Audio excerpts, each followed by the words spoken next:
Hi everyone, welcome to my channel.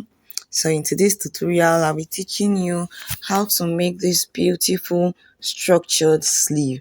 So guys, if you want to know how to go about this, do not forget to watch this video to the end. And if this is your first time visiting our channel, please like and subscribe to the channel and turn on your notification bell so you can get notified whenever I upload a new video.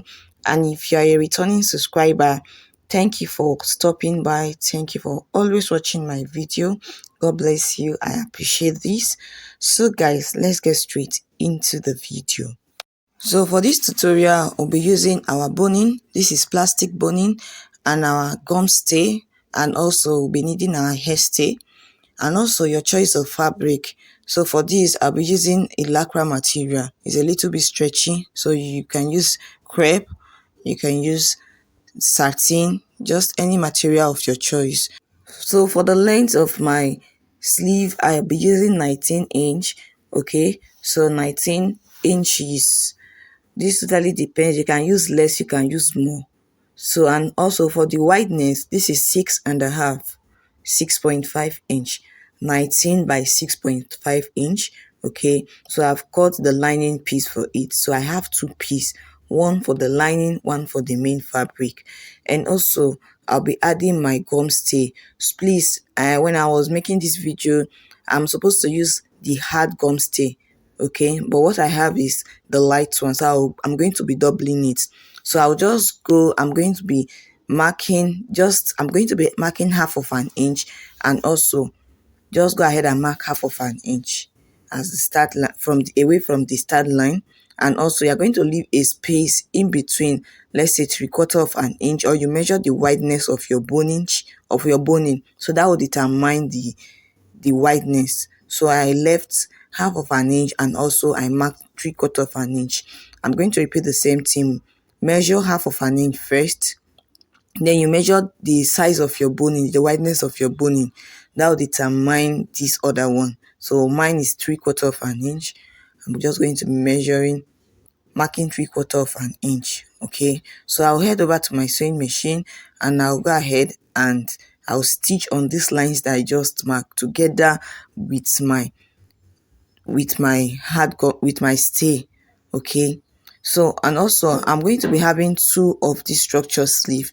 For this second one, this is 20 inches by almost 8 inches, right? So I'm going to fold it into two like so, on the right side facing each other, and fold over again. So at this end, I'm going to be measuring 2 inch. Then I'm going to connect like so. So this is actually different from the first one. So this is totally depends on what you want. So I just want to teach you how to make a different style. The first one was straight, and this other one, it's not. So you're just going to cut out. So I'm going to place this on a new fabric, and I'm going to cut a lining piece as well for it, like we did for the first one. Remember, the first one was straight, so we're going to cut out. So this one will serve as the lining piece. This is going to serve as the lining piece. So next we are going to cut our stay as well. Please, you can use the thick gum stay. Mine is light, so I'm going to double it when sewing. So I'm just going to place it like so, and I'll go ahead and mark like I did for the first one. Just go ahead and mark. We want to create a casing for it, for our boning.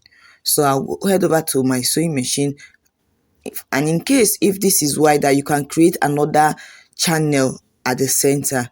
If this is wider, you can create another channel if your material is wider. But since it's not, I'm just going to create 2 channel instead of 3 channel. Then I'll head over to my sewing machine and stitch. Guys, after I was done stitching, can you see this is what it looks like? And I went ahead to give it a good press. Okay, so for the lining, for the main fabric, I added my hairstay because this fabric is actually stretchy. So in order to reduce the stretchy effect, I added hairstay to this. So this is our actual fabric, and this is the lining piece. And like I said, I doubled the gum stay, but if you are using thick gum stay, you don't have to do that. But because mine is light, so that's why I doubled it. So if you check the back, we have two lines. Okay, so that's what it looks like after I was done stitching. And also this is the second one. Please make sure you cut every threads. So guys, next I'm going to be placing the actual fabric on the lining piece, right side facing each other. Okay, so I'm going to be stitching on the half of an inch that we left initially. Can you see? I'm going to be stitching very close to this first line. So just go ahead and stitch on this side and also on the other side. I'll repeat the same thing to the other one as well. Place them together, right side facing each other, and you're just going to be stitching half of an inch. Okay, I'll go ahead and stitch and show you. So guys, after I was done stitching, this is what it looks like. Can you see? This is what it looks like. So right now I'm just going to be turning it out to the right side. Okay, just go ahead and turn it out and repeat the same thing to the second one. Just go ahead and turn it to the right side, and I'll head over to my ironing table. I'm going to sprinkle water because I'm not using a steam iron. I'm just going to give it a good press. Okay, so guys, after I was done ironing, this is what it looks like. Can you see? This is the right side and this is the wrong side. Okay, so the wrong side has a stitch while the right side doesn't have. So next I'm going to be putting my boning, and I'm just going to cut the edge like so. Okay, so just go ahead and trim it off so that we can easily pass this through the channel that we've created. So I'm just going to be pushing this through. Take your time when doing this. Okay, and also when you get to the edge, I'm just going to leave a space of 1.5 inch because we can't stitch the boning. So I'm just going to leave about 1.5 inch, then cut out. Okay, then after cutting, I'm going to push it in between so that you will have a space in between the two edges. Okay, so I'll repeat the same thing to the second side as well.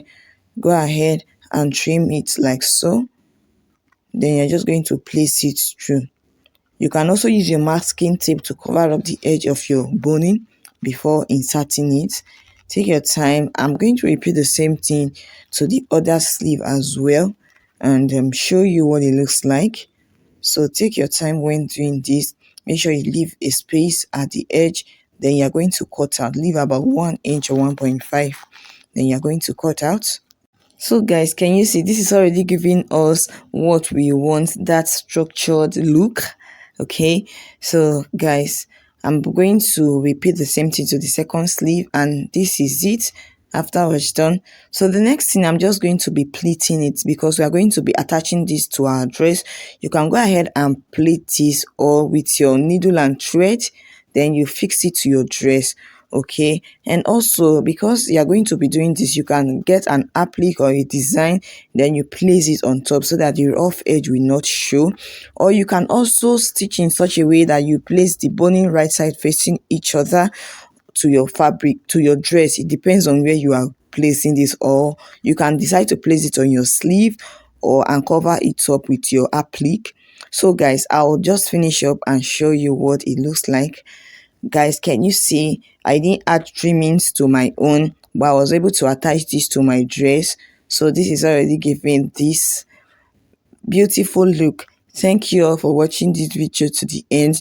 Please, if you find this helpful, do not forget to share this video, like and subscribe to our channel. Okay, and always turn on your notification bell so you can get notified when next I post a new video. So guys, until I see you in my next video, bye.